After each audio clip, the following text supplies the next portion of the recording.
Hello everybody, I'm Camille, I'm Chris. and we're making a sink.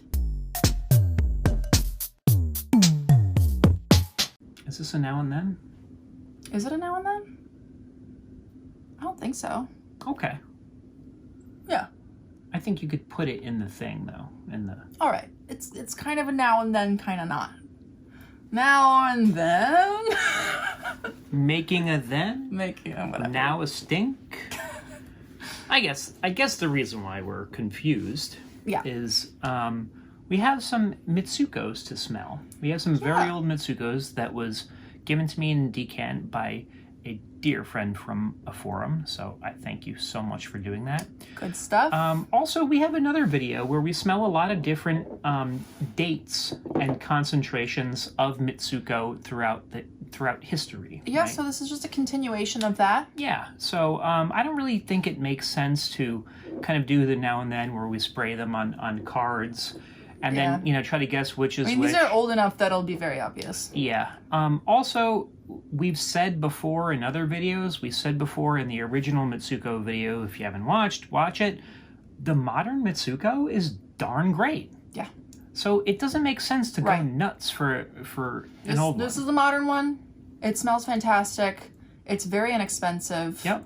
Diana's doing some funny business, so I would grab a bottle while you have the chance. Yeah, because I pretty much I treat all Guerlain as if it's discontinued at this point. Yeah, so I mean, we can't recommend this more. It's just a classic. It smells fantastic.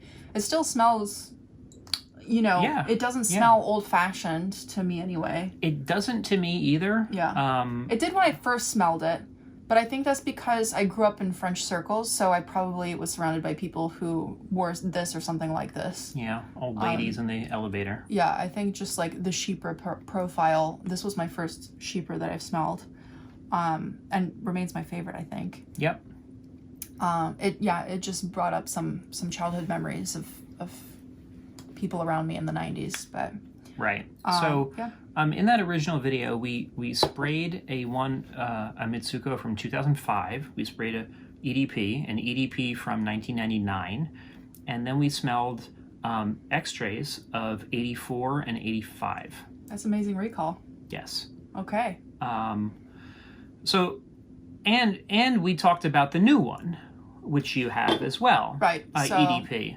Yeah. And a lot of the observations were really just around top notes kind of disappearing over time, which happens in all fragrances over time, and that was a thing. But in general, Guerlain, in this case, does a really good job of preserving the heritage of this fragrance, which is really nice to see, and I hope that they continue to do that. But I would still urge you, if you know this fragrance and love this fragrance, maybe don't blind buy it. I don't want to encourage blind buying, but this is a really fantastic classic. Blind buy if you just want a classic. Anyway, because it's so cheap. It's a historic perfume. And we we have the EDT as well, the modern EDT. Yep. Which is, I bought this tester on the gray market. Didn't come with a cap or anything, just because I was curious about it. Yeah. So there is that kind of there was that point where Mitsuko came out. I guess it was around 2014-ish. Where, the whole Ifra oak moss thing happened, everyone freaked out and reformulated. Before they figured out how to fractionate oak moss to remove the molecule that was an allergen, there was a little period where Mitsuko was not living up to its former glory. But now it certainly does. They redid it since. Right. It's been redone with that new oak moss. So, I think it smells just as good, if not better, because the top notes are there. It's juicier as intended. in the opening. There is some talk of longevity being less persistent. Yeah, because the fractionated oak moss doesn't have the fixative qualities as, the old oak moss. It still smells the same. That said, I mean, Mitsuko is an incredibly long-lasting fragrance. Yeah. And I would not say that that's an issue for me, personally. Yep. So. Yeah, so what do we have today? So we talked about the ones that we already, discussed, and I believe that was our second video. It was an early video. Yeah, so that's kind of crazy. So And if we you discussed a little bit in passing in that video the idea of gender and perfume, which I think we should revisit in a mini stink. probably in a mini stink. Yeah, I we think should that's a do good that. one because people bring it up a lot, right? They do. Yeah. All right, so let's get into this. So today we have two different year circas of Mitsuko. Okay. So the first one that we have is dated between 1935 and 1967. Well, that's a big window. So we only have a little bit Okay. to spray here, but 35 to 67, somewhere in there. Are the batch codes that nebulous in the beginning? Maybe it just they didn't do anything to it for a long time. You know, it was just Mitsuko and they put it out every year. Yeah, but there's still batch codes. I don't know. I don't Maybe know. they started at a certain point in time. I don't know. But Okay. that is old, Yep. right? 67 seems to be a cutoff. Maybe that's when batch codes started. So also, you know, it seems like 1980 could be different than like the 1980, like 80 to 85, I think, is a thing. Yeah. So it has changed. It's out there on the internet, like who did reformulations through time. But this came out in 1919. So I want to mention, I would 'cause imagine we're going to get this question a million times in the comments. Raiders of the Lost Scent is a blog. You just Google Raiders of the Lost Scent Mitsuko, and it's an excellent resource for all things batch codes for vintage fragrance. Yep. So that's how you figure out what you got, and you just go to eBay and you try to find the batch code that you want, or you look what's available and you cross-reference with Raiders of the Lost Scent. Right. That's how you shop for vintage Mitsuko if you want a specific year. Yes. And the second one that we have is between 1960 and 1967. So it's a shorter time period, but there might be a little bit of an overlap. And these are all EDP? I don't know. Oh, okay. So if I find out, I will post it there as to what they are. I'm not sure. I think they are EDPs, Okay. but I know they're both the same, but I don't know whether they're Ps or extraits. I'm not sure. All right, I'll maybe post we it can there. guess. So I haven't smelled them, but my friend that kind of sent them to me, he kind of gave me his thoughts in advance, so I don't want to kind of say anything. Okay. But let's start with, what do we want to start with? Do we want to start with 60 to 67 or 35 to 67? I mean, technically speaking, they could be the same time It could frame. be the same thing. So, okay, let's start with this one. What's this? 35 to 67. Let's do that. There we go. 35 to 67. I know. We're putting them on strips. We know. We don't have much.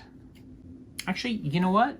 I'm wearing Mitsuko today. The so EDT. I'm gonna put one on a hand and then the other on one. Okay. Does that work? Yeah. So we could save a Lucas I strip? sort of have a hard time smelling on your hands though, because they get sweaty. Well, I'm gonna put it on this for you. Okay. Right off the bat, I would not say that it's recognizably Mitsuko. I think Oh no. it's underneath there, maybe as it burns off a little bit. I'm getting more of like the aldehyde kind of character here. Yeah, but I mean- in an old 30s sort of way, like a Jean Patou. I think it's just that the top notes have degraded significantly over time, which is to be expected with a fragrance that is more than 40 years old, you know? Interesting. So I think that just needs to burn off before we can really get to the nitty-gritty.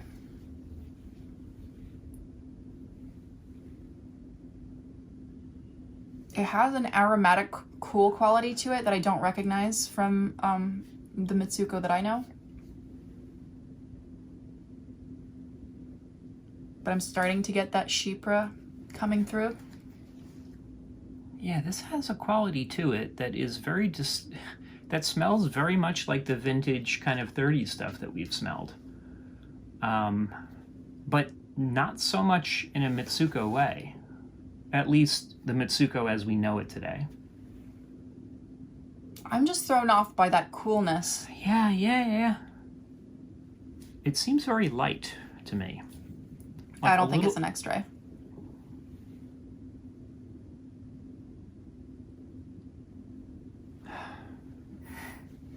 I got to put my nose on something else. A little rosé. All right, now I'm starting to get that creamy quality coming through, but it's that top notes is harsh. It's starting to get Mitsuko.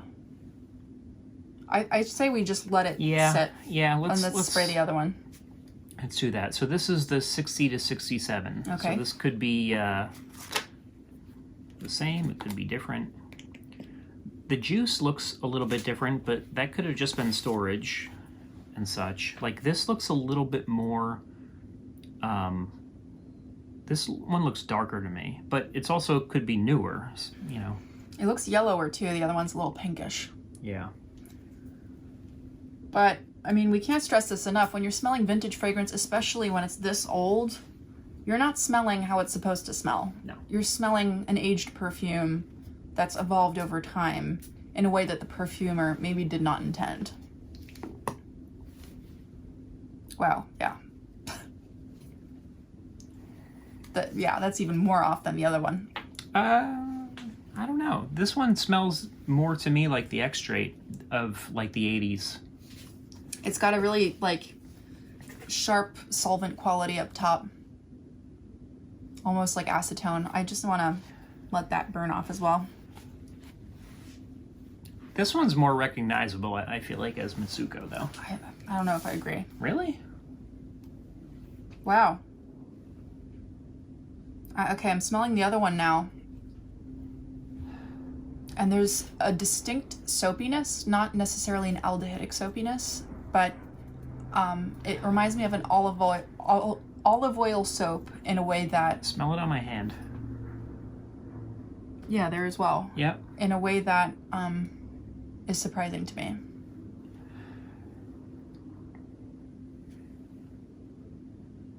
Like, it smells a bit like toiletries, like a talcum powdery quality, like old-timey...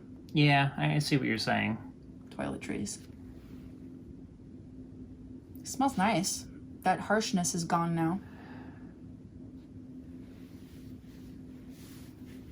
I think it's very interesting to have perfumes this old as reference. Not that they're super reliable as far as formulation goes. But, you know, the modern smells so good and is so inexpensive that there's really no reason to go vintage unless you're just like a huge vintage collector nut. Right. You know? It's a collecting thing. Yeah. I would say of the two of these, I prefer the 60 to 67.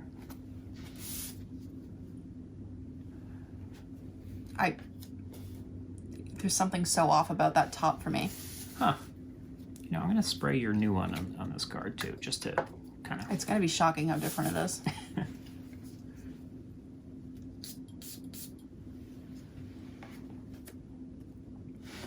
Yeah.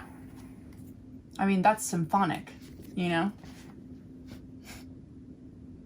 Well, I mean, it's all there too. Is Right. what the, you know... I mean, the conclusion is that while perfume lasts much longer than most people realize, it isn't forever. Unless it's preserved under, you know, insane osmotic, you know, conditions.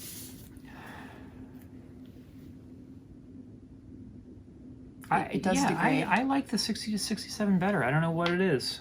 The 37 to 67 one sort of lacks that spicy warmth that the modern has.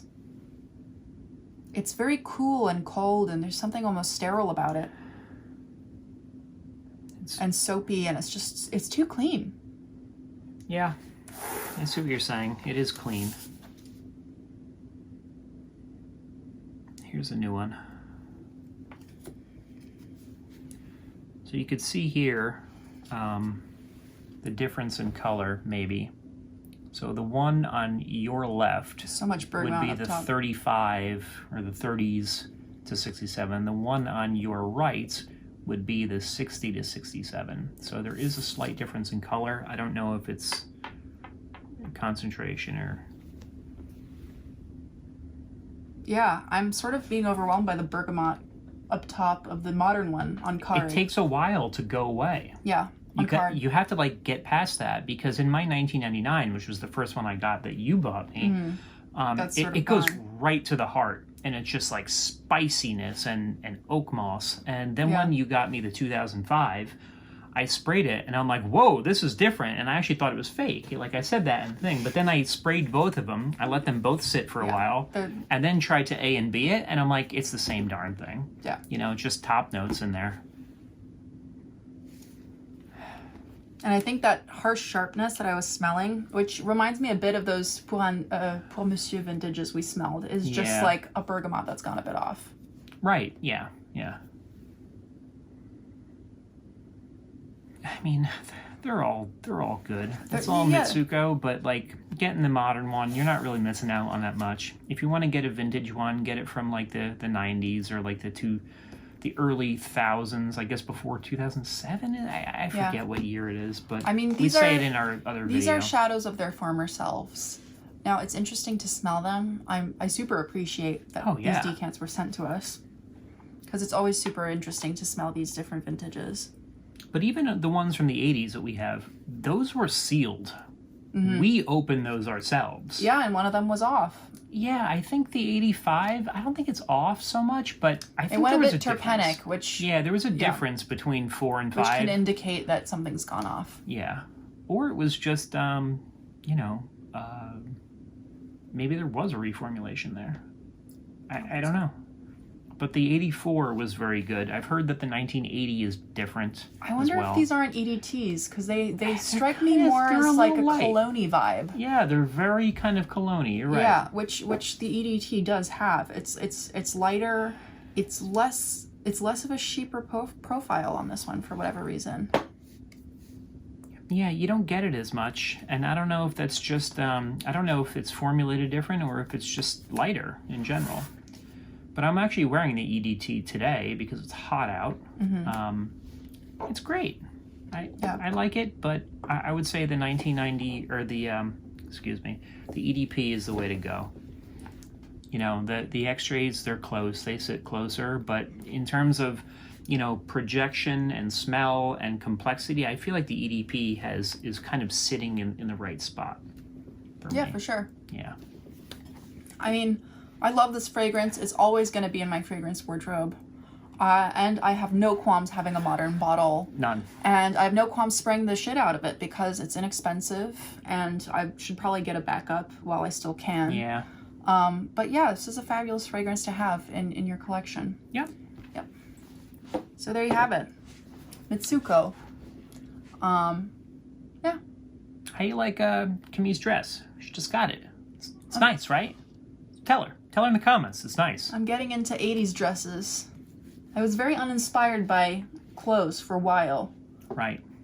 And now I'm snooping through eBay. Yeah, you're not really like a clothes horse kind of person. No, not really. But I think that plenty of tie-dye these days. Well, much like with perfume, vintage clothing is sort of where it's at. So, I mean, yeah, with a lot of things, I think the old stuff is better tailoring. Holds up. There's some weird fabric situations going on. Like this is rayon, and I don't love the feel of that. I don't know what it is about, that kind of 70s, 80s period where everything because is it was synthetic. a new fabric, and everyone was really excited about it. Yeah, but you're probably sweating your balls off right now. It's not too bad, but it doesn't breathe a ton. Yeah. Well, yeah.